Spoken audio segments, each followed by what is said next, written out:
like a football. The argument has been over for a very long time. To have the right to choose. We should be mad. Are you mad?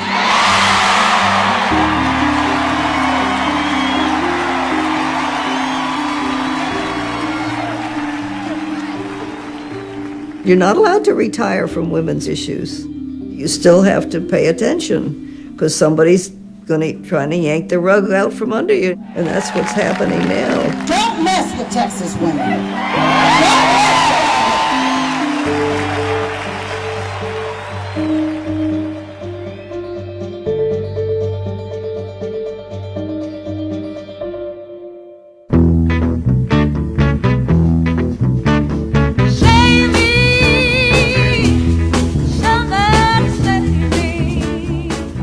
It's really hard for people to understand now what it was like before the feminist movement.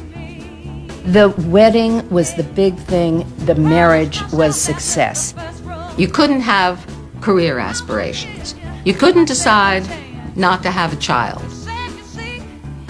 The most beautiful woman was never satisfied with how she looked. You could look like Miss America, and you still thought something was wrong with how you looked.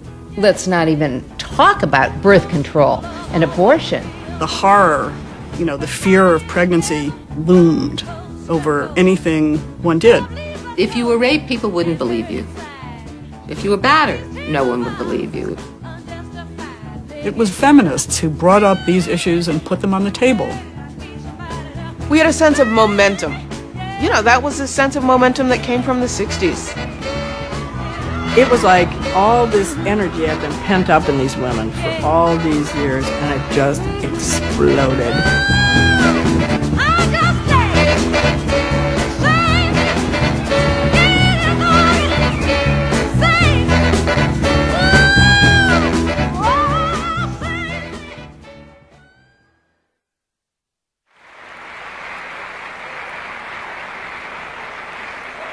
The topic for discussion this evening is a dialogue on women's liberation.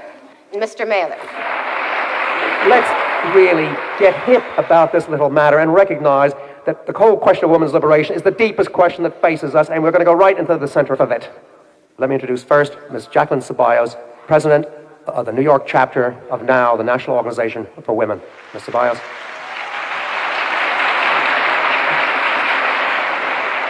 I represent that large middle-class group of women who could have all the comforts and conveniences of life. In fact, I did. But I opted out. Instead, I decided to devote my time to fight for equality of women. I just had these feelings, something's wrong, something's wrong. Then a friend handed me The Feminine Mystique. Betty Friedan's book, cried even today. It just hit me. It was where it was. Absolutely, absolutely. I read it that night. And I just knew it wasn't him, it wasn't me, it was society. Well, the feminine mystique, it defines woman solely in terms of her sexual relation to man, as man's sex object, as wife, mother, homemaker, and never in human terms as an individual person, as a human being herself. When Betty Friedan published The Feminine Mystique, everyone was buzzing about women and their talents being neglected. Every time we'd been told, I'm sorry, we don't hire women, we thought, isn't it too bad there isn't an organization that can fight against that? In 1966, when they were founding NOW, Betty Friedan asked me if I would do the public relations, and I said, sure. We knew we were making history. We had no doubt that this was a historic occasion. We knew the world needed a civil rights organization for women's rights. That's one reason it exploded so really quickly and powerfully, was because it was long overdue.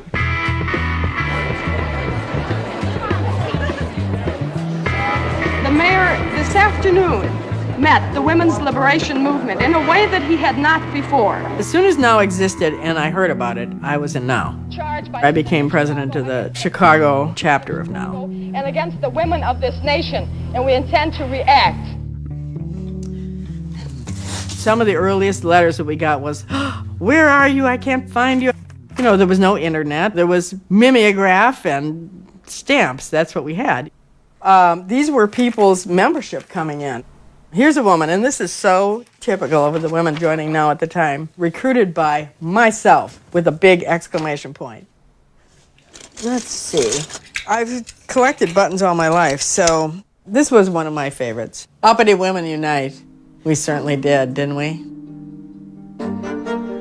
Most important motivation for all of us in founding NOW was jobs, employment discrimination. We all know that women are underpaid and overworked, and there is no chance for advancement anywhere. We in NOW teach women how to fight discrimination against their own companies, how to sue their companies. The want ads were help wanted male, help wanted female, and all the good jobs, the career jobs, were for the males.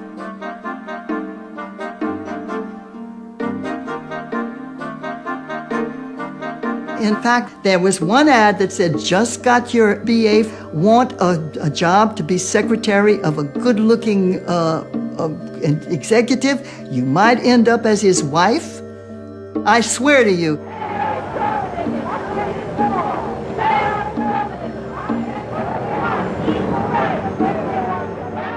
I remember we had picketers outside the New York Times, and the man would have a sandwich board that said, "I got my job through the New York Times," and the woman's sandwich board said, "I didn't."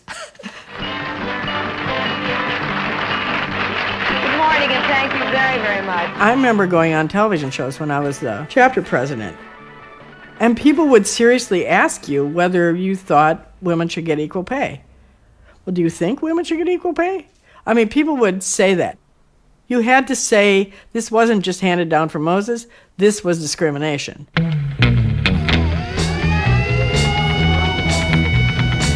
What is the point of your march? Well, there are hundreds of women that want peace. They want peace now. I became aware of what was called the younger branch of the movement. Now I was 30. But anyway, they identified themselves as women's liberation, and this was people coming out of the anti-war movement and college movement and civil rights movement. In the Southern Civil Rights Movement, the most important role that anybody could play was the role of an organizer.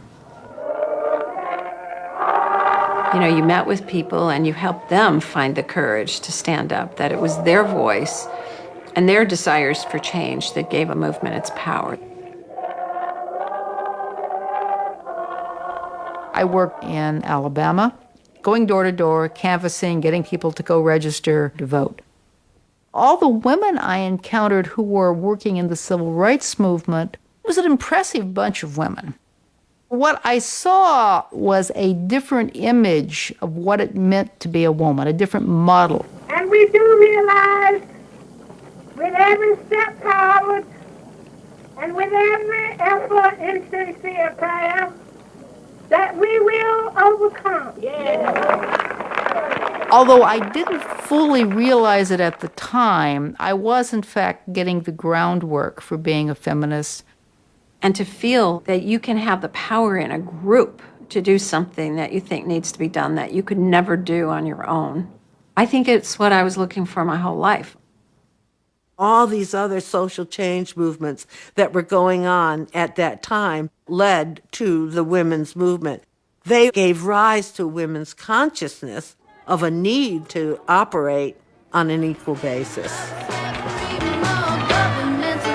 I was part of the civil rights movement. I was a big part of the anti-war movement while I was a graduate student at Berkeley. And women in the New Left started talking about what we were feeling. The women were very much discriminated against. The guys, their names went on things. They became the spokespeople. We were used to lick the envelopes. We did the grunt work. We did the real work, actually. We often did the real work of organizing. I had been at an SDS meeting and was talking, and I was a leader in the organization. And one of the guys in the group said, shut up. Sit down and shut up to me. And we started talking about our role as women within SDS. Why weren't we in the leadership positions? From that, it just kind of sparked in everybody a sense of recognition and go, aha, this is like a shared thing. It's just not me feeling insecure. So at the anti-war demonstration to protest the election of Nixon, we decided we would come together as women for the first time and announce we had a movement. And Marilyn Webb gets up on the stage in front of this huge audience of New Left men, and she starts trying to talk. Well, the moment I started, there was this crowd went crazy. And the men start whistling and catcalling and saying things like, take her off the stage and fuck her. And people were yelling, fuck her down a dark alley. It was insane. And we were like all looking at each other like, what? I didn't expect movement men to behave like that, and I was shocked. People were organizing blacks, and people were organizing welfare mothers, and then we were organizing women, and that everybody would see this as another leg of the whole movement. But we weren't respected. Revolution has come. Off the beat. That is beautiful. The Black liberation movement had come into its fore, and you're talking about liberation and freedom half the night on the racial side, and then all of a sudden men are going to turn around and start talking about putting you in your place. If you don't want any trouble. That was the contradiction in terms that we were no longer prepared to put up with. So 1968, we founded the SNCC Black Women's Liberation Committee to take up some of these issues.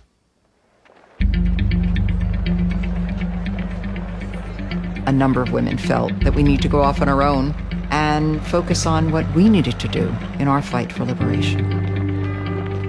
I was a graduate student at Berkeley. And one day I saw a little 3x5 card in the student union, and it said a women's group forming. And these consciousness-raising groups spontaneously grew up in many areas of the country. When I first heard about the women's liberation movement, I had 2 little kids, under 5. My connection with the world was, I felt, finished. During one of my crises of feeling that my life was over, I heard some young women talking about meetings they were having, and they were talking about women's liberation, and they gave the address of a meeting. So I went to this meeting, and there were these women talking about their lives as I had never imagined people could. Well, you need to be specially trained to be a housewife. You get married, there are a whole new set of rules. We still have to look a certain way and be a certain way, but there's a whole lot more to do. We went around the room, and people asked a very simple question. How would your life have been different if you had been a boy? Why you think being a woman might limit you as a human being, your possibilities, you know? Welfare people and whatnot. We challenged concepts of masculinity. We challenged concepts of femininity. We talked about skin color, how young black women would put cream on in order to make themselves light-skinned. Suddenly, everything was up for questioning. Women did all of the family and housework and cooking, and the men got to make the living and get all of the attention in the world. Why was that? Like, we don't even realize what goes on until we sit and compare it with other women. And we heard each other. We heard each other into speech. You could sense it, you could feel it, you could cut it with a knife, as they say. The room was electric with whatever was going to be shared. So I said, I've had 3 abortions, and the last one was within the last year. And I started to cry because I suddenly understood that I wasn't alone, that what I had considered personal embarrassment was something that was part of this whole larger experience. The big insight of the women's movement was the personal is political. Problems that you felt were happening to you alone probably were your fault. But if it's happening to other people, then it's a social problem and not just a personal problem. Once you stop blaming yourself for all of this, it was like somebody had lifted a rock off of you. And then here were women all around you who were ready to go out there and do something about it. We are out on the streets looking good. In Washington, D.C., we were like, have demonstration, we'll travel. We demonstrated in the halls of Congress, we demonstrated outside of Congress. There was a group called Women's International Terrorist Conspiracy from Hell, which it was the action arm. People had kind of folding witch hats and capes in their bag. And we thought if we could dress up like witches and then give a hex to people, we wanted to challenge a white men's canon at the University of Chicago. And so part of the hex went, knowledge is power through which you control our mind, our spirit, our bodies, our soul. Hex! What you see here is the beginning of a movement that women are human beings and that we have equal rights. We intend to go to school. We intend to have childcare so that we can go to school. We want the university to provide us with classes that teaches us about our history. Now, I was in the history department, and I knew zip, nada, zero about women's history. And we realized we didn't know very much about women's literature or women's art. In fact, we realized that we had gotten degrees and we knew nothing about women. Well, a group of us decided to call the press. We took our advanced degrees, some were PhDs, some were master's degrees, and we burned them in public. That was a very hard thing to do because we were very proud of those degrees. I felt so duped, like I had been fooled my whole life.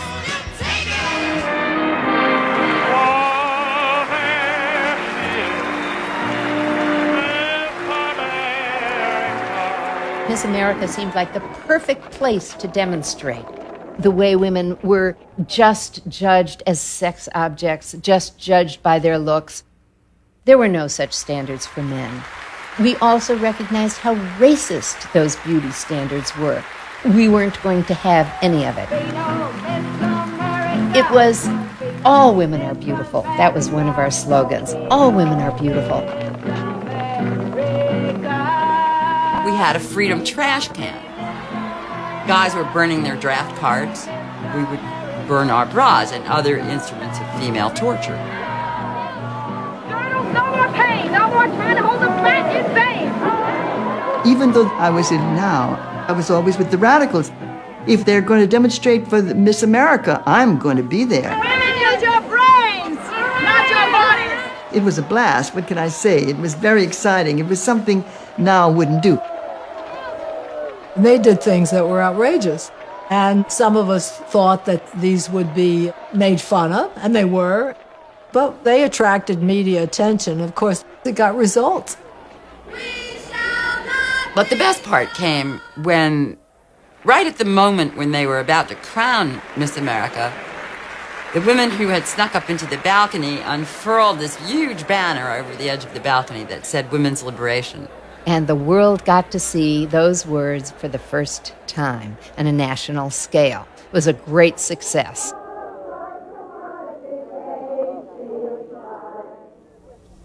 The feminists who are here tonight do not believe a woman's place is in the home, right?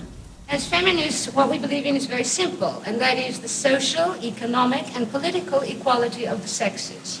Because the relationship between the sexes is, in fact, a political relationship. We're an oppressed group, and we have been through history. We have to. If you do something as remarkable as changing the relationship between the sexes, everything is at risk, every possible idea. And many people don't like it. Especially men don't like it. They're very threatened by it. Women's lib really is a lot of insignificant people that are really trying to gain their own interests and boost their own ego by making brash statements or being on television or what have you. You're so oversensitive, Audie. Why are you so sensitive? We don't like being so sensitive. It's not pleasant. We don't like having to always be catching things. We'd rather they didn't exist. But as long as people are going to be insensitive to our position, we're going to have to keep correcting them because there's no other way to change the consciousness. Women, given their educational status, can earn 60% of what men of the same education can. What that really means is that a woman with college education, BA, earns what a man does who has 3 years of high school. This is economic discrimination and exploitation. Women as well as men told me I was wrong, over and over again. Women are not oppressed, or what does it matter? Who cares? You have a lot of influence. You were working against cultural norms. You were working against institutions. How do you feel about women's liberation? Woman's place is more at home than to advance herself too much. I know the girls in my office are the way I do. We're all right the way we are. There's nothing wrong with this. Totally against it. I feel I don't know what they're being liberated from. Many women protested that they liked cooking and housework and catering to men. But I would argue with some woman who was being extremely defensive about the movement and then 6 months later would run into her at a demonstration.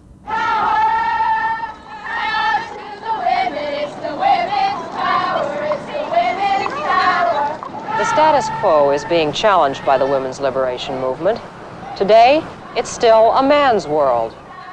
I started getting word from people I knew in the movement by then. And as I heard about these things, I was able to go out and shoot them.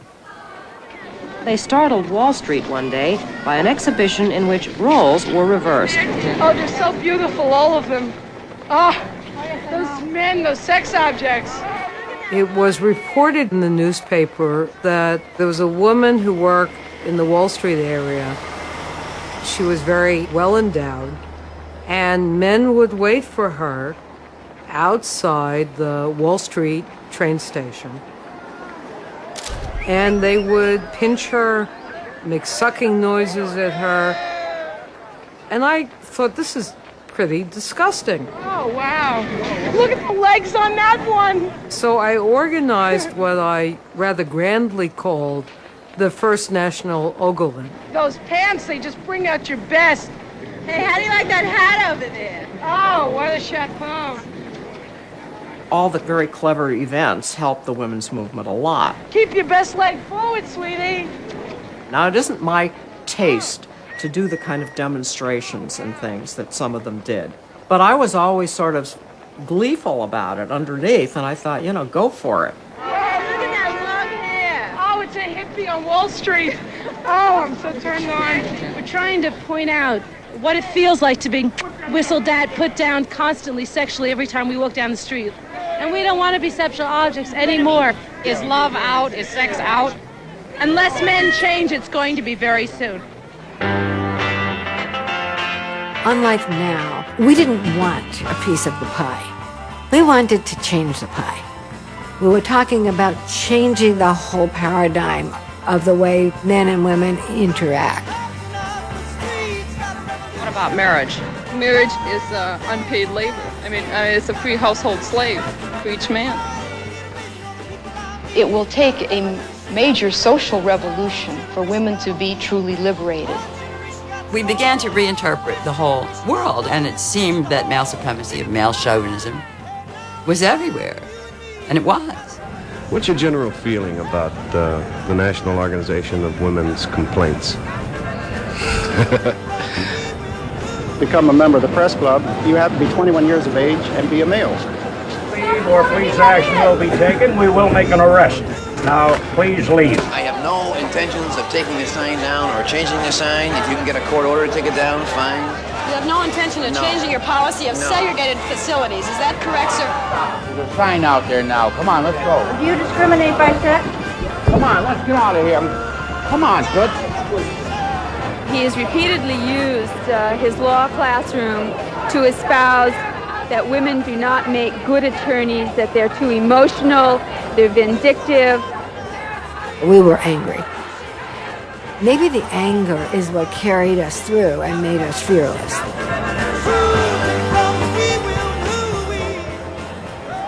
In Washington, D.C., we had a very, very active women's liberation movement. I think we met every single day for something or other.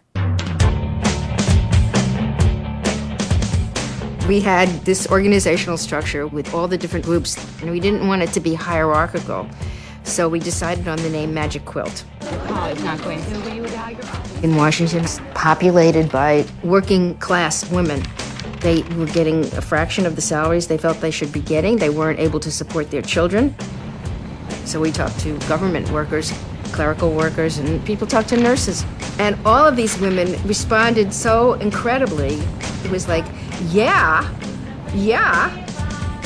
Pretty soon, there were these meetings going on in New York where there weren't just a half a dozen women, but there were 50, 60, 80, even 100 of them. On one side of the block, there would be a Red Stockings meeting. On the other side of the block, there would be a witch meeting. There were conferences. People drove all night, all day to get to these conferences. I got up to Sandy Spring, and here were this bunch of women talking about how we would overthrow male supremacy with this movement. So we went back to Gainesville right away and started a women's liberation group. Somebody else would write a position paper in another city. They would send it, we would read it.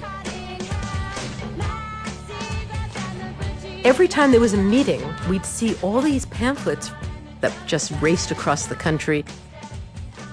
Why do women not get paid properly? Why do women not have childcare? They were consciousness raising too. All of these writings were very precious to all of us because they were the vanguard.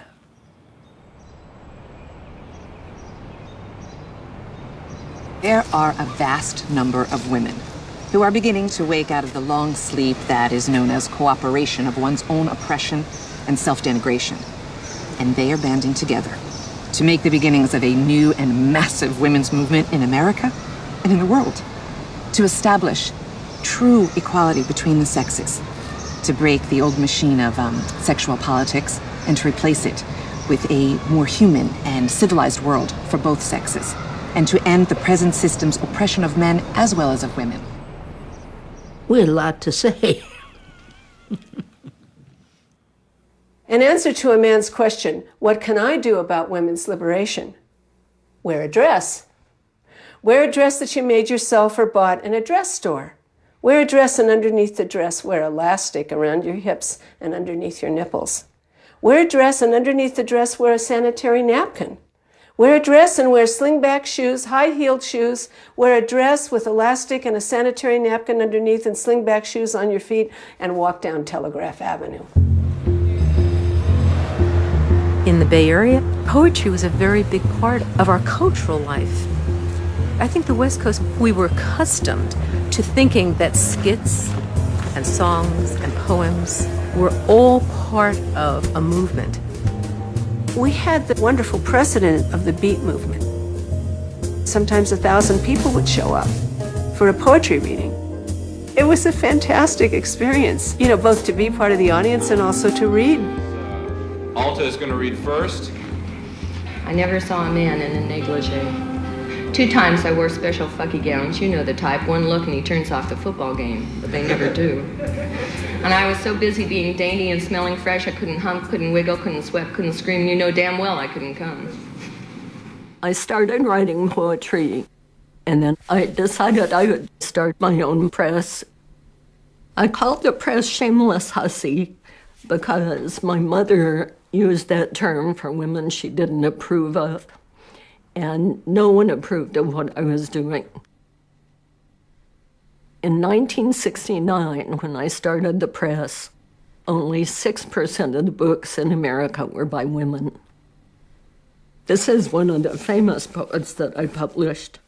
This is Antazaki Shange, for colored girls who have considered suicide when the rainbow is enough, became a very big deal on Broadway.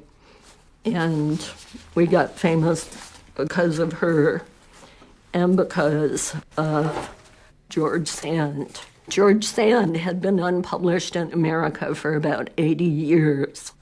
One of the earliest poems that I published was Susan Griffin. This is a poem for a woman doing dishes. This is a poem for a woman doing dishes.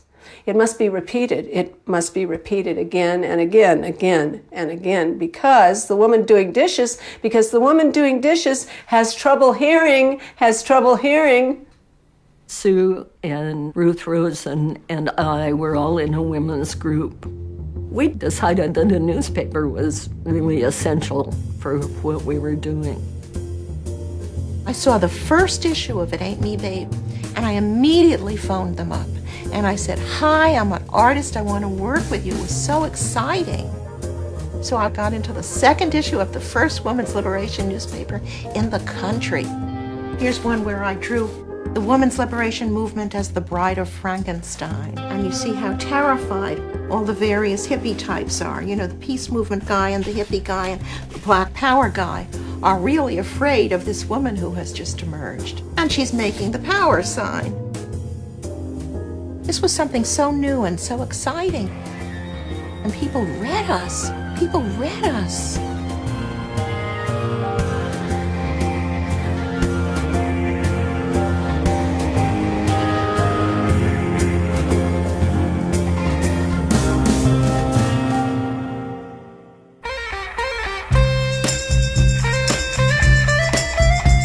And don't go out in the street, little girl. And don't go out into town. Now you don't know who you'll meet, little girl. There are bad men around. We were always being subjected to a double message. Sex was supposed to be okay now, but if we were pregnant, it was our problem. There's this idea that even when abortion was illegal, middle-class women could always get it. I mean, this was not true at all. Thousands of women in the United States are hospitalized each year because of post-abortion complications. 5,000 of these women die. I had a very good friend in high school who went away to college, and she subsequently had an illegal abortion and died. So within 3 or 4 months of going off to college, she was dead. People tried to self-abort. My best friend took pills, and she had the miscarriage in the dorm shower with the turned on really hard, hoping the noise would muffle her cries of pain. Some were able to find an abortionist, some had to have the child that they didn't want. All those kinds of experiences we discovered were universal. And abortion became our big unifying issue. Women have a fundamental right to control their own bodies and to control their own lives. Our right to decide. Not since the suffragettes fought for the right to vote has an issue been more critical to women than abortion. Somewhere around 1970, I went to an abortion rights rally in San Francisco. And it was a sea of white women, very few women of color. And someone grabbed a bullhorn and asked for the African American women who were there to gather under a tree. And we decided that we would form a group called Black Sisters United. I was very glad that, somebody called African American women together and said, maybe we have something to talk about that might be a tiny bit different from what's coming from the stage. And indeed we did. I was invited up to Harlem to speak at an event around abortion. Remember, in the Black liberation movement, the big debate is abortion is genocide, women should have babies for the revolution. And I remember going up those stairs and my knees were literally knocking because this was a bunch of nationalists and I was really scared. I concentrated a lot about the deaths of Black women as a result of illegal abortion and how we should be able to choose when we want to have children. So I managed to survive, some of the attacks. And on my way out, twice it happened. One woman said to me, whispered to me, "Thank God you speak up. Thank God you're speaking up." And another, as I was approaching the door, said, "Right on. Right on." Dear brothers, poor black women decide for themselves whether to have a baby or not have a baby. Black women are being asked by militant black brothers not to practice birth control because it's a form of whiteys committing genocide on black people. Well, true enough. But black women in the United States have to fight back out of our own experience of oppression, and having too many babies stops us from teaching them the truth, from supporting our children, and from stopping the brainwashing, as you say, and fighting black men who still want to use and exploit us. It was very difficult for middle-class white women to have any conception about what was going on in communities of color.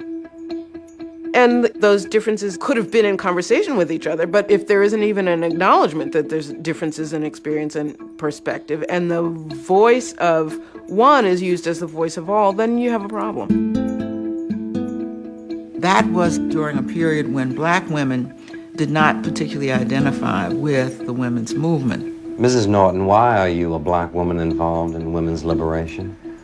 I'm involved in the struggle for women's rights because I believe women are disadvantaged. Black women are no less than white women, indeed black women far more than white women. Women who have spent their lives working in other women's kitchens have a different kind of handicap than women who have been oppressed for their sex in other ways.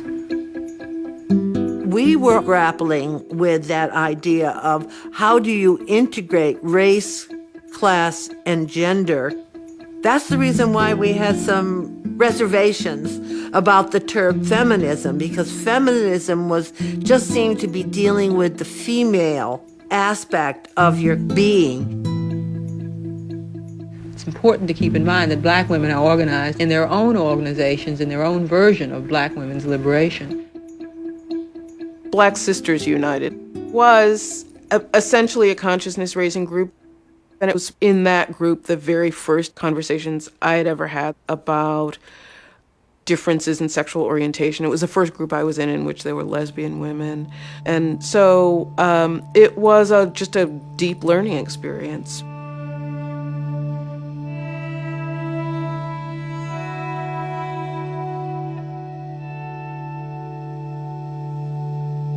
There may be some here today that will be homosexual in the future. There are a lot of kids here. There may be some girls that'll turn lesbian. We don't know. They can be anywhere. They can be judges, lawyers. We ought to know we've arrested all of them. I told no one I went to college with that I was a lesbian. I never told anyone. When I got to Barnard, one of the first stories I heard was that there were two women in the dorm room who were making out, and a guy at Columbia with binoculars saw them, and they were expelled. The message of that story was certainly that one could not be an open lesbian at Barnard.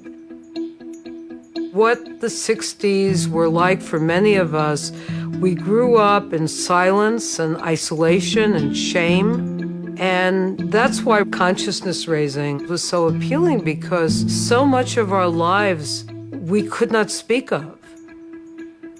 The women's movement had coined the motto, the personal is political. But when you were a lesbian and you wanted to talk about lesbian relationships as opposed to heterosexual relationships, they didn't want to hear about it. And here I have to give a lot of credit to Rita Mae Brown. One thing you were not going to tell Rita was to shut up. I knew that I was as good as they were, and I knew I am not who I sleep with. I was in Now. And as Now went on, I called him on the carpet about class, I called him on the carpet about race, and then I called him on the carpet about lesbianism. And I said, you are treating women the way men treat you, and those women are lesbians. Well, my God, you would have thought I unleashed an elephant in the middle of the room. There were a lot of women who were gay, but they didn't talk about being gay. They used to say that the Now Meetings was the best cruising place in town. So Betty Friedan was freaking out. You know, she was saying, you can't bring this up now. This is divisive. This is what men call us anyway. You know, any woman that stands up for herself is called a dyke. And she said, this is like the Lavender Menace. We can't have it. The fact that we were beginning to be recognized and treated decently was something. And all of a sudden, the gay issue, Betty was really, really concerned that he was going to destroy it. But Betty wasn't the only one concerned. A lot of us were concerned. I was concerned, too. It's too soon. That's what we thought. Too soon. They couldn't bustle me out of that organization fast enough. I was thrown out. I thought, you know, we really need to talk about what is happening to lesbians. Why are we reviled by what should be our own people? So it was a group of lesbians from Red Stockings and lesbians from the Gay Liberation Front who started meeting together. And out of that, we decided to write a lesbian feminist position paper, which was the first of its kind. We each tried to write a piece of this thing. And we put it all together, and it became the Woman-Identified Woman. In essence, give your energies to other women. I don't even know who came up with such a wonderful opening line. A lesbian is the rage of all women condensed to the point of explosion. Towards May 1970, there was the Second Congress to Unite Women, but there was not going to be a single panel that dealt with homophobia or lesbianism. And we decided we were going to do an action. We had been labeled the Lavender Menace. So on the day of the Congress, we came in looking like we were part of the crowd. And we had a buddy back behind the curtains who knew how to run the lights, and so the lights went out. And when the lights went out, like Superman, we removed our blouses and exposed our Lavender Menace t-shirts. The audience was completely surrounded by lesbians. I was a plant in the audience, and I pulled off my blouse, and I had a Lavender Menace t-shirt underneath. I said, I'm tired of being in the closet in this movement. Well, nobody knew, excuse the Southern expression, they didn't know whether shit run or go blind. They did not know what to do.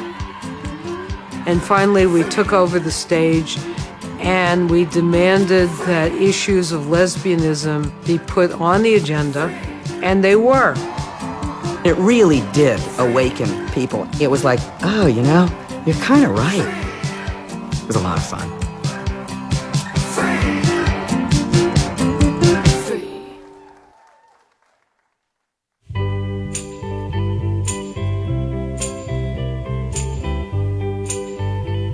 When feminism first erupted, it was for me an extremely erotic moment, because I think for the first time I saw the possibility of what I was really being beautiful. I had kind of been the nerdy intellectual. I felt that I couldn't be myself and be attractive to guys. So the idea that wearing what you felt like and letting your hair go wherever it wanted to be was actually considered attractive was very exciting. Radical feminists were really the first to argue that women's emotional and sexual needs should be equally important to men's. Well, when we started talking about sex, it turned out that very few of us had ever even had an orgasm. Not only that, but we were faking those orgasms. And I don't know exactly how we knew how to fake them, because if we'd never had one, how did we know how to fake it? The dissatisfaction of this new generation of young women who are having more sex than women ever had before, but not enjoying it particularly. And once we started going on it, we didn't stop until we were able to demand a decent sexual experience from our lovers. Part of what distinguished the women's liberation branch from the more middle-aged, middle-class group was the interest in sexuality and personal liberation. The sexuality stuff was a little daunting to me. And, you know, even at the Now conferences later on, I mean, women They brought speculums and they examined each other's vaginas and stuff. I was like, I was not into that. That was not me. I was not doing that.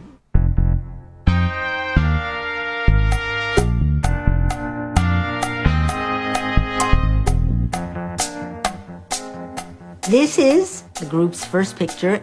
This is Wendy, Paula, Esther, Joan, me, Valunia, Jane, Norma, Pamela, Ruth, Miriam, and Judy.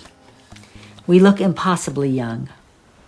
Why does a woman's hormonal system have to be fucked around with all the time when it's very complicated and very necessary to procreate the species, when in fact it makes much more sense to have a pill for a male whose hormonal system is not as complicated?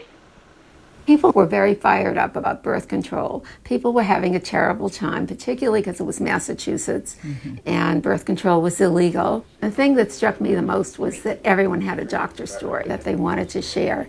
And some of it was about getting the information, but some of it was just about being patronized. There was just the sense of, oh, don't worry your pretty little head about that. And there was an attitude also. I remember when I gave birth to my daughter. She was born around 4 in the morning, and he came in a few hours later, and he said, well, how did you like the job I did? Exactly. We then made a list of subjects that we want information about. You know, only people in their 20s would have the chutzpah to make a list from birth to death. Okay, we need to know about anatomy. We need to know about birth control. We need to know about pregnancy, postpartum, nutrition. We need to know about exercise. We need to know about menopause, death, you know, the whole gambit. I went to the doctor. I had an abnormal pap test. I went home. I wrote about it. And so there was a constant flow between what you lived, what you learned, what you could give out. So at the point at which we were ready, we said, well, we're going to do a course. We had this material that we wanted to share. The first course was on masturbation. Nobody had ever said that word out loud at MIT in a room, and you could hear a pin drop. Written on the board. I remember her standing up, this tall, beautiful woman, and she's writing about masturbation. Everybody's like, oh my God. And she had this drawing of a vagina with all the anatomical parts, and she started talking about, you know, what our genitals look like. Whoa, you know, never heard or thought about any of this before. So this was quite compelling. I remember that after the first session, everybody said, well, we want to have all the information. What are those pieces of paper that you have? Everybody wanted copies of each of the topics of the course. Then we said, this is going to become a book. We each took the subject that most involved us personally and started to learn more about it so we would have a larger chapter. Right. The first version, the newsprint version, sold 240,000 copies. Suddenly, we have this book and it's a bestseller, and it was something that no one ever anticipated. We felt like that any money this book was going to make came out of women's lives because women needed it. And so we would use the money to fund women's health stuff. We made our chapters of these letters that came in with these personal experiences. Any anecdote became material for the book. What we were saying is we're a living lab, you know, that no one knows that much about women's lives. I said, we're going to sell 1 million copies, and people laughed. And I thought, no, because every woman has a body. It doesn't matter what class or color you are, we all have the same anatomy. Holy cow. Try not to drool it, okay? If Karen finds out I have this, she'll kill me.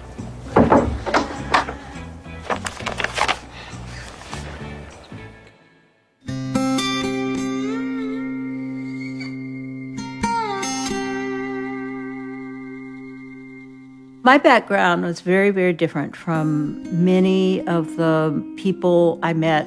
On the left in general, my family were sharecroppers from Oklahoma, and we were very, very poor. For me, anything negative that ever happened had to do with class. I was being put down, even when men were misogynist, is because of class. You know, I didn't internalize it is because that's the way they treat women. So it wasn't until I was at UCLA I started seeing how stacked the deck was against a woman. I got a young professor. The first day he met with me, he says, if I can't fuck you, I'm going to fuck you. So I quit. I quit graduate school. I burned all my bridges. Yeah, and that's when I flew out to start a women's revolution. I am a revolutionary. I am a feminist. There is no possibility for me to be liberated except that all women be liberated. And that means power and control on a political, economic level. Having had nothing, I will not settle for crumbs. We formed a group called Cell 16. We had a motto that we were going to change the world forever and totally. We didn't tone it down at all. There were murders that summer in Boston, and it was headlines, more slain girls. We started street patrols for the factories down by the river. Very dark when the women got off, and they were constantly being mugged and assaulted and raped.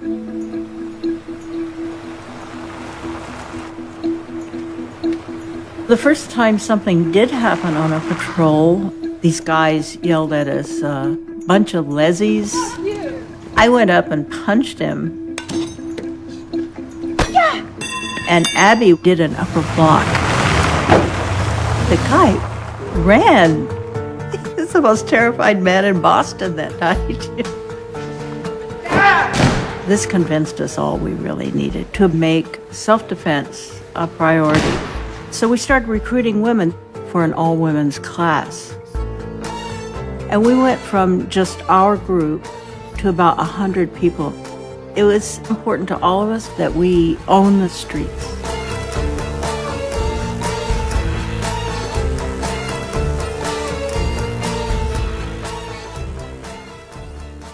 One evening, in my Tuesday night consciousness raising group, West Village 1 of New York Radical Feminists, Diane Crothers walked in with a newspaper, It Ain't Me Babe, from San Francisco, and said, there's an article here we all have to read. And it was a story about a woman in Marin County who'd been raped during a hitchhike. We read the article and we went around the room, and it turned out one woman, Sarah, had been raped. And the police said to her, who'd want to rape you? A friend of mine was raped at knife point in her bed in off-campus housing. I went with her to the Student Health Service, and she was given a lecture on her promiscuity. It was very common in a courtroom to blame the woman for the rape. And rape was looked at as a crime that occurred because a man had strong sexual urges that he couldn't satisfy any other way. And it was only with the feminist movement that it came out that rape is not a crime of passion. It's a crime that expresses the urge to dominate. People were not used to thinking of rape as a political crime against women. That was our slogan. Rape is a political crime against women.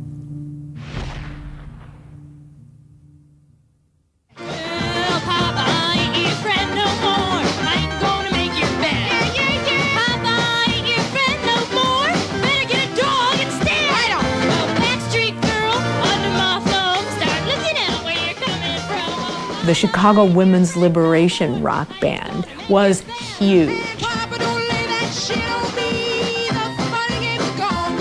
In those days, you had to have balls to be a rock musician. Well, guess what? No.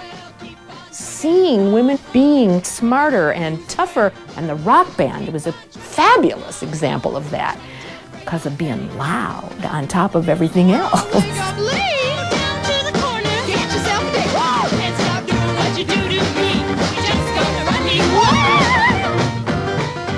Chicago was a hotbed of feminist organizing.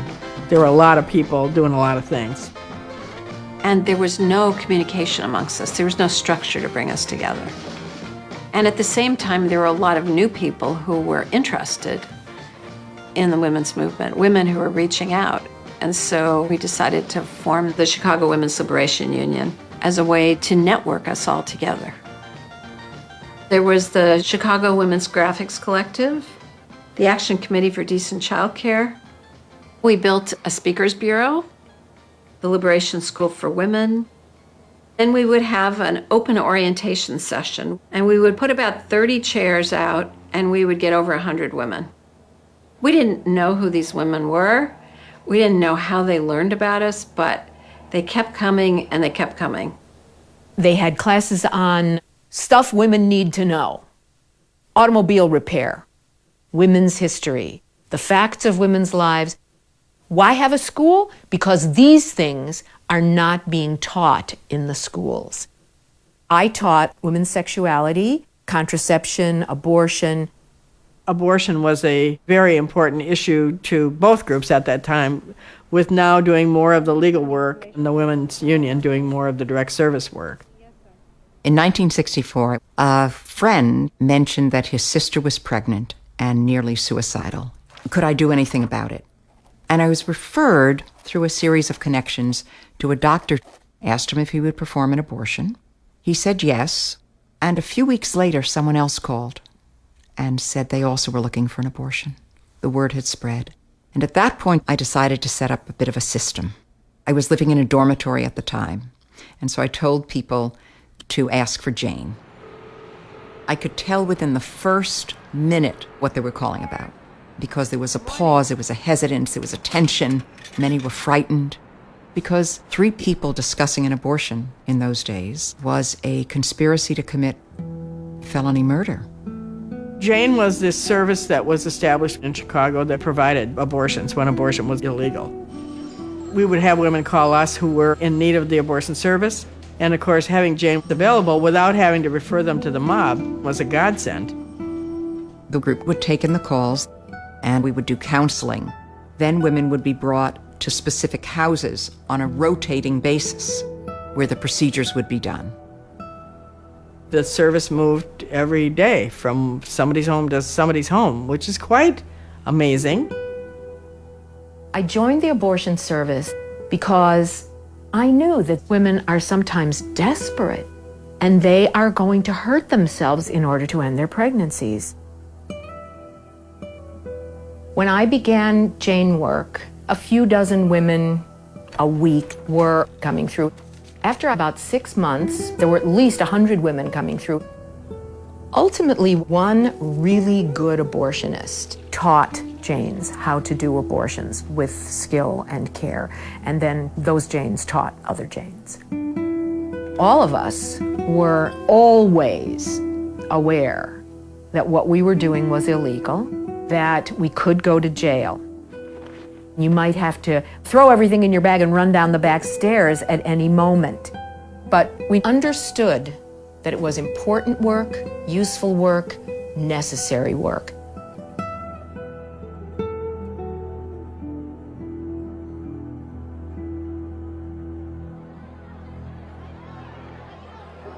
What is the relationship of the movement to the whole question of motherhood and the affection of mothers for children and so forth? It's about being able to have children if you want them and being able not to have children if you don't want them. And if you want to have your kids in daycare centers, if you want to work, then you can do that too. In the women's movement, the myth was that we hated men, we hated marriage, we hated children. That's not right. The group I was in, we talked mostly about childcare being the absolute precondition for women's emancipation. One of the earliest battles was for childcare. It's in Now's statement of purpose. We knew that women could not hold jobs and be promoted until society recognized its obligation to help take care of our children. And I remember at some of the early demonstrations, those who had kids, we would bring the kids. And people would say things like, oh, we can't talk with you nursing the babies and stuff like that. And we would say, show us the daycare center. We'll be happy to bring the kids to the daycare center. feminists are accused of wanting women out of the home and leaving children come what may. We proclaim that when we talk about 24-hour child care, we mean to have it now. 24-hour child care centers today, now, beginning this program. After a great deal of work where feminists were in the leadership, we got close to having a real child care system. In 1971, amazingly enough, the women's movement, the Congress, the Senate, passed a comprehensive Child Care Act. Most historians don't even remember that, forget about the rest of society. And President Nixon vetoed it. He said, "We don't want to make our women like Soviet women. We want women to take care of their own children." That was a tragic moment in history, and we've been paying for it ever since. It's one thing for women to pay the price. It's another thing for generations of children to pay the price as well. I can think of, frankly, of no more important issues that early feminists raised than educational child care. Poor people, black women, women on welfare, are often sterilized against their will. I mean, that's been known to happen. The same hospital that wants to sterilize the black women will not let a middle-class white woman be sterilized. If she says, "I don't want to have any more children," they say, "You have to be crazy. You've got to tell me you have to have a medical reason. You have to be sick. There has to be something wrong with you." Those things are two ends of the same dimension. It's still the issue of control over one's body, whether it's the right to have children if you want them, or the right not to.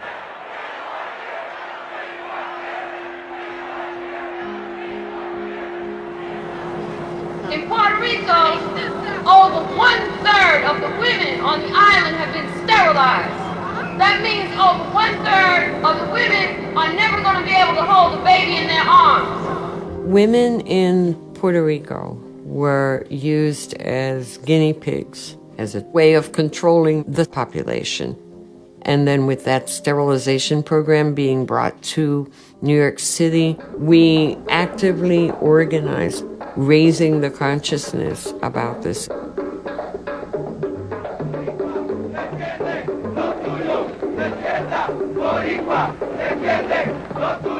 The Young Lords Party was dedicated to issues affecting Puerto Ricans in the United States. We were the first ones to begin to articulate an idea of reproductive justice.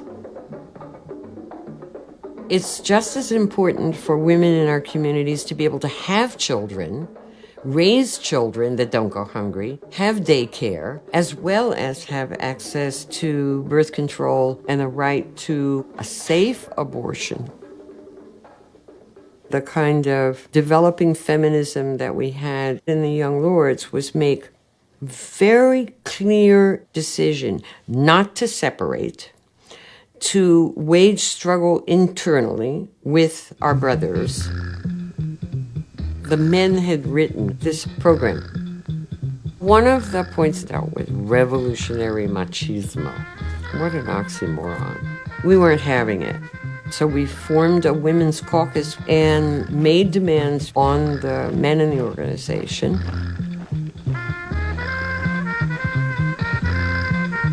It was ultimately changed to, we want equality for women, down with machismo and male chauvinism. It was important that it's not just women making that statement. It should be men saying, "Yo, brother, that's really a macho attitude you're taking. You need to check your shit." And that's what happened. What does women's lib mean to you? I think they have a lot of good points, extremely fine points. The abortion laws are ridiculous. The fact that unequal pay, that's ridiculous. They're not after your job? No, I don't think so. I don't think they can do my job. I think the no bra thing is ridiculous. I'm not so sure about the day centers. The girls, I think, got it over the guys. They get everything paid for and everything else. I don't see what they're really arguing about. Men treated them like ladies as long as they acted like ladies. And I'm afraid we're losing that femininity.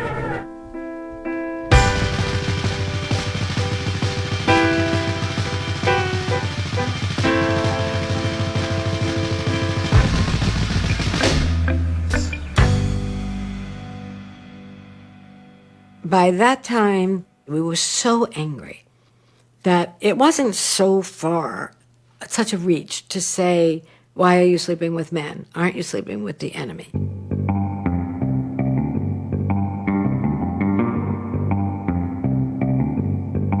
There were a lot of women very open to the idea that they should be gay.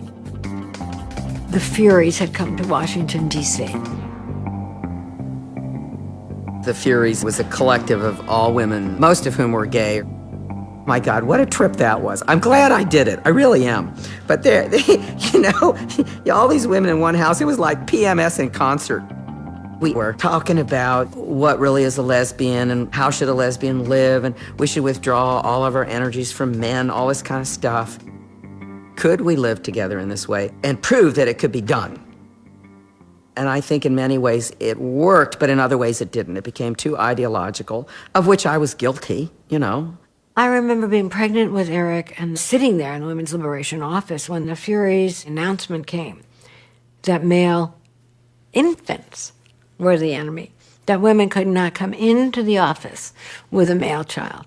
That stopped me short. This was even before I had my own kid. This is wrong. Women's liberation had that, the danger. You begin to tell each other what to do. You begin to tell each other how to think.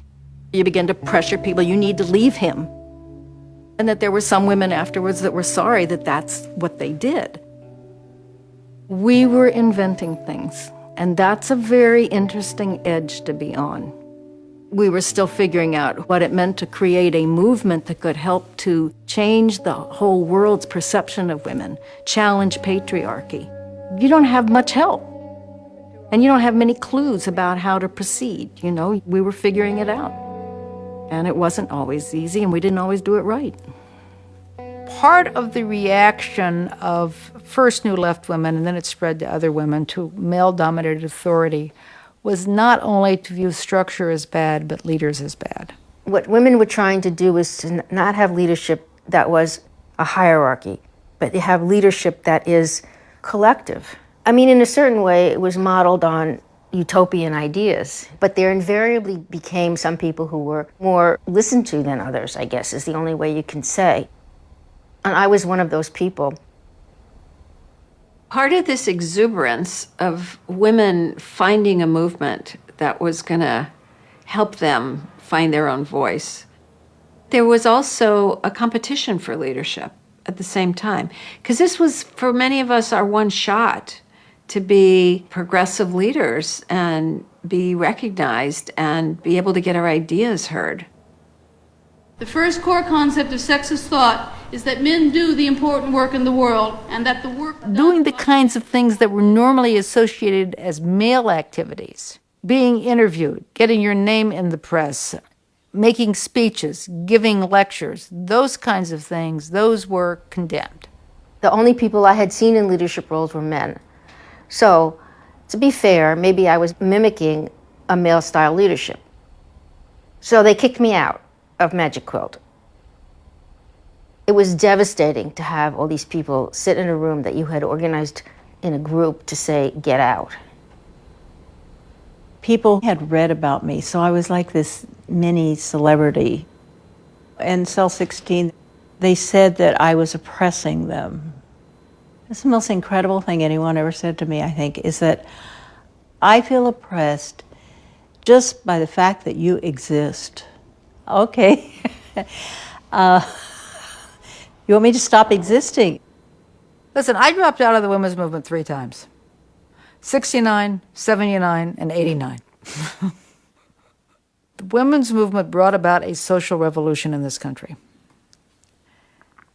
And while it was painful to be part of that social revolution, it had to be done.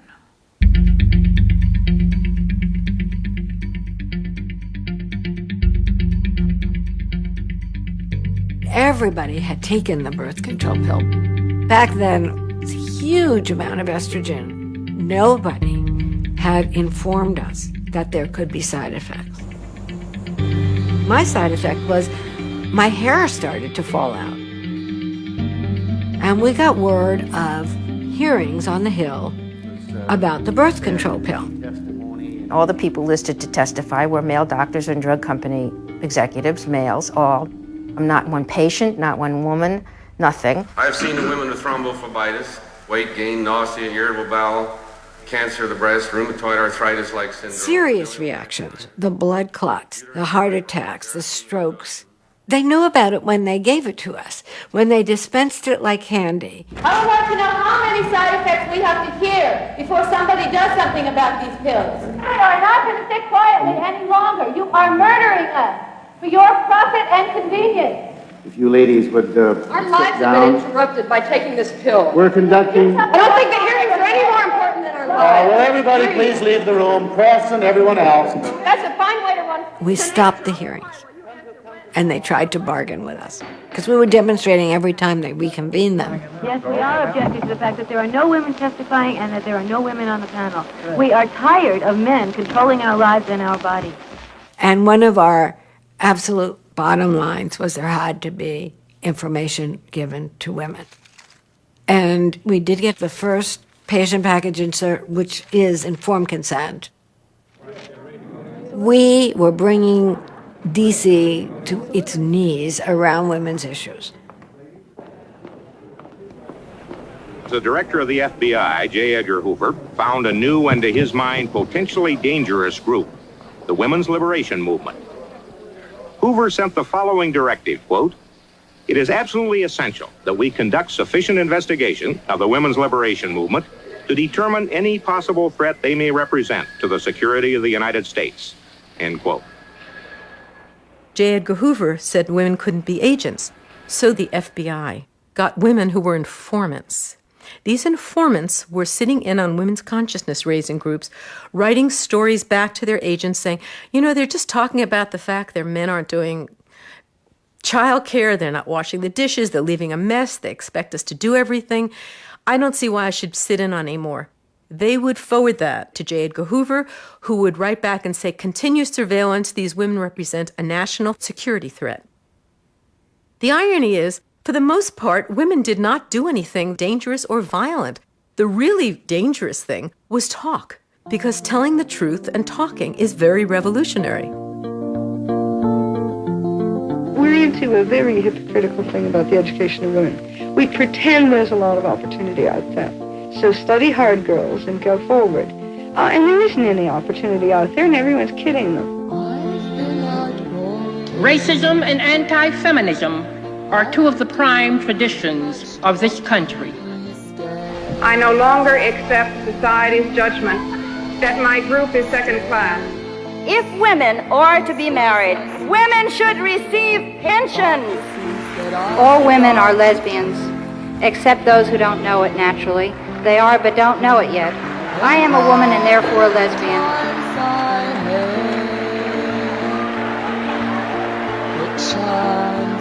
We talk in different tones. We don't all agree. We have the right to define our own differences. Now, I would like to ask Germaine Greer, I really don't know what women are asking for. Now, suppose I wanted to give it to them. Listen, you may as well relax, because whatever it is they're asking for, honey, it's not for you. Now,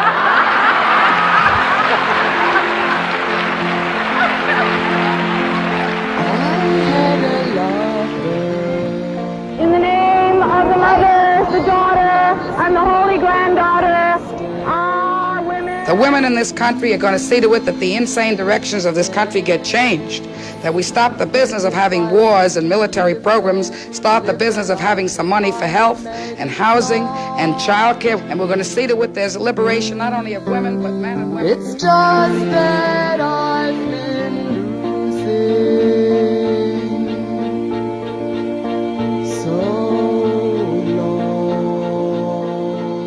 I've been very interested to see the amount of publicity that has gone to the women's liberation movement in just the last 2 or 3 months.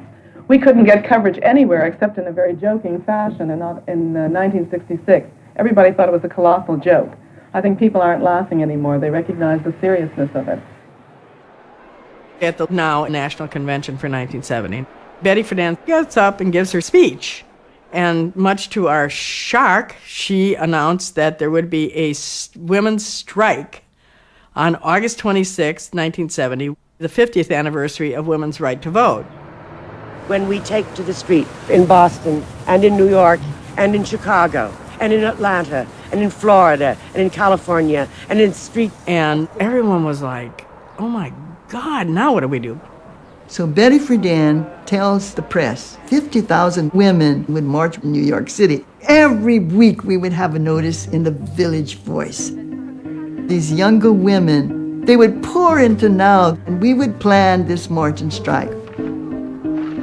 Don't iron while the strike is hot was the slogan. And we took this poster and distributed it all over town.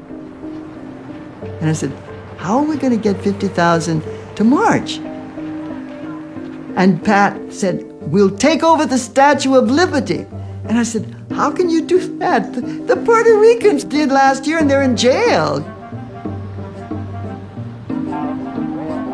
So they got 2 huge banners, 40 feet long. They had the banners rolled up in their jeans, and they were walking like they were crippled.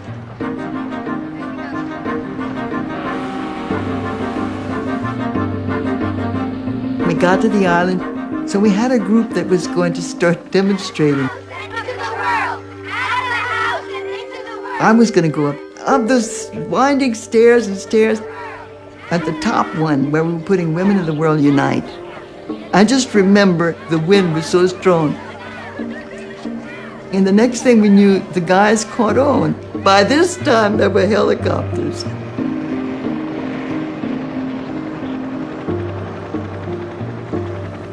And then Mayor Glency called and he said, let the women be, let them alone. Glory, glory, it was a sensation. It went around the world. Time magazine picked it up, the Italians, the French. It was fabulous. Can you imagine Women of the World Unite? All that publicity helped. It's liberation time. Well, tomorrow, 50 years after we gave them the vote, the women are going to strike to support their liberation demands. Thankfully, Cedar Rapids' women's liberation movement is pretty much dormant. If I knew what they were going on strike for, I'd be able to answer. No, I don't believe I will. I don't think that's necessary at all. I don't think too much of it. A woman's place is in the home. So remember, men, if you come to work tomorrow and your secretary refuses to do the filing and then go home and find that your wife has refused to do the cooking, don't blame them. Remember, you gave them the vote 50 years ago. This is Mike Scott, male chauvinist, TV9 Eyewitness News. The press just thought this was so crazy. And this kept working for us in some ways. The Sun-Times put out a headline the day before, "Will Women Strike?" So the day of the march, I was walking towards Fifth Avenue scared to death that I was going to see only 3,000. And I will never, never forget. You couldn't see the end of the line. When you looked out at everybody, I mean, there were women as far as you could see.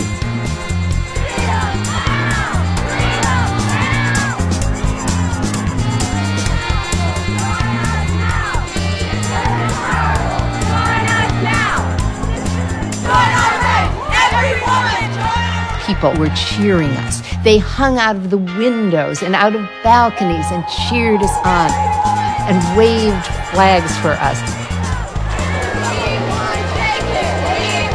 I was recognizable in New York then, so I put one of these African turbans on my head, wore some African garb to say, see, I'm in the women's movement. What's wrong with you? There's something wrong when an attractive girl can make more money as a Playboy bunny or a cover girl than as anything else. I'll never be more shocked than I was when I walked up on the podium that day and looked out and saw the entire plaza was filled. And feeling the support of these thousands of people all at once, it was an exhilarating feeling.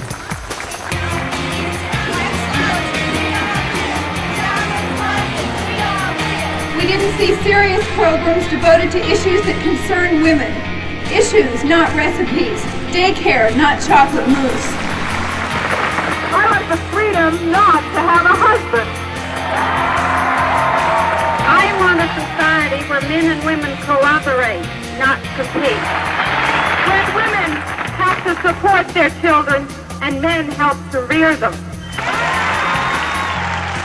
I think what men want to do too is join with women in making this a society that cares about all people. Equal pay for equal work, whether we want it now.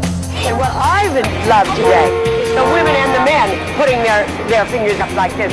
And we now know that we have the power to unite together, to work together, to make the changes that are needed. And that we have your attention, and that we have the headlines in the media. You didn't make us, we're making you take us seriously. It felt like we had triumphed. Felt like we were changing the world. Now we are a movement.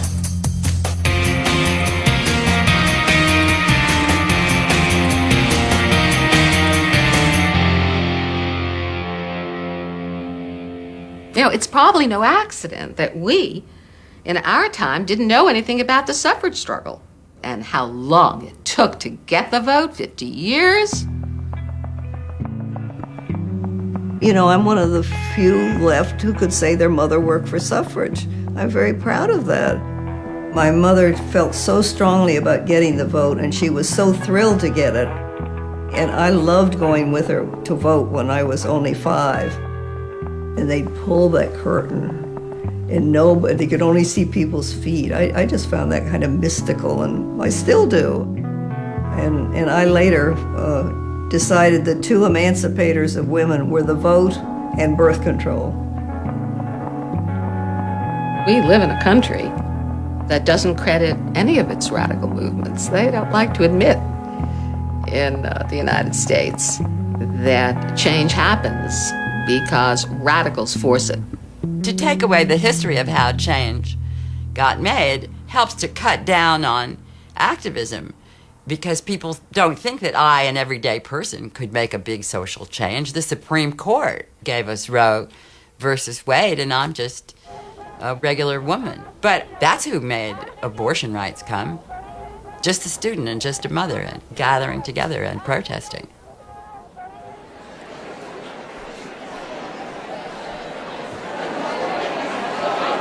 This is Our Bodies, Ourselves, 9th edition.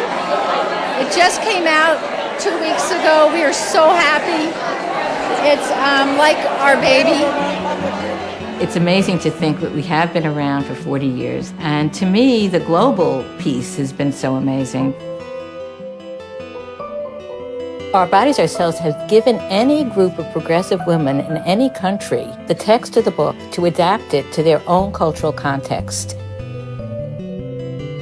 There have been these marvelous projects that have started throughout the world, and it's been going on since the 70s, really.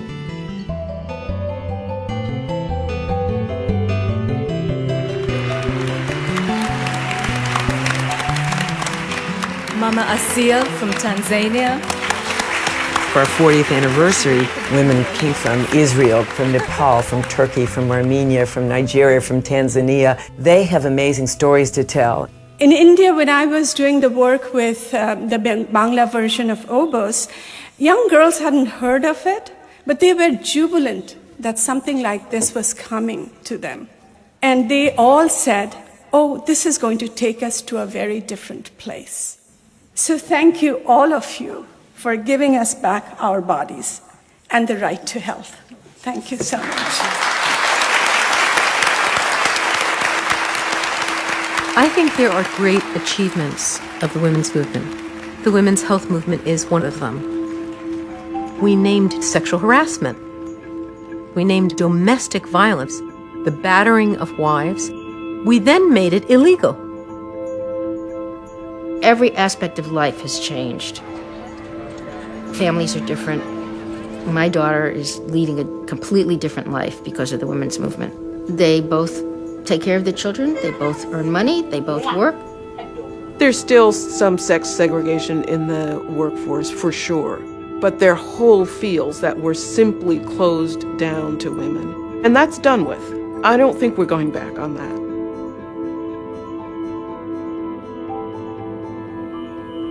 I think the most profound thing that feminism did for me was to make me feel that I was capable of genuine freedom. Before the women's movement, I had my own work. I knew I wasn't going to live a traditional woman's life.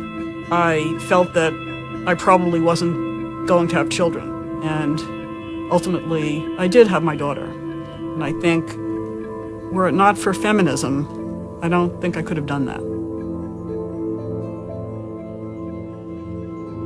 Right after I got out of college, it was November 2006, my mother passed away, and I got all of these letters and emails from her friends, her colleagues, all of the feminists that started women's liberation movement.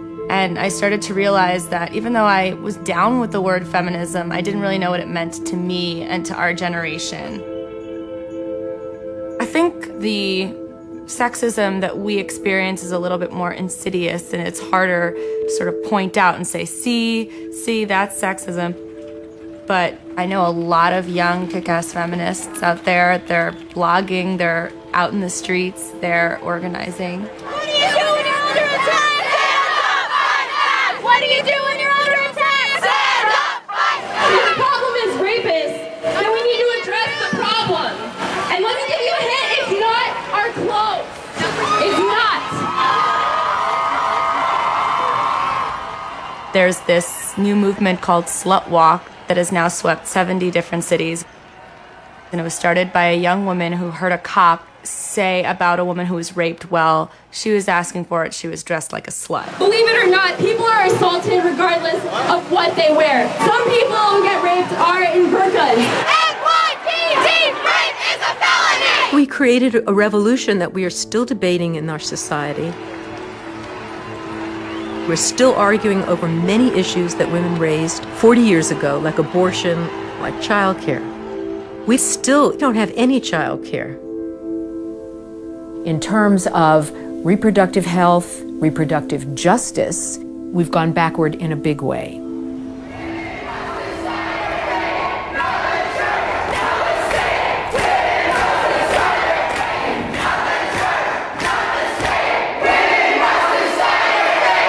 If we can have order in the chamber so that the members can properly cast their vote.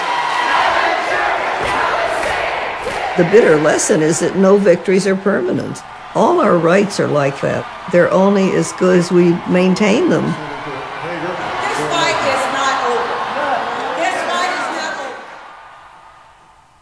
I'm seriously disheartened by the current situation, but at the same time, I'm angry. And one of the things I learned decades ago, when we're that angry about something that bad, we take action against it. I want people to know that if they organize, they can actually make really profound change. That all women may be free. You know, you can't convince me you can't change the world, because I saw it happen. But this is a moving target. Freedom is something that is over the horizon, and you can't stop sailing toward it just because you don't reach it. You just keep going, and every generation has another opportunity to take it further.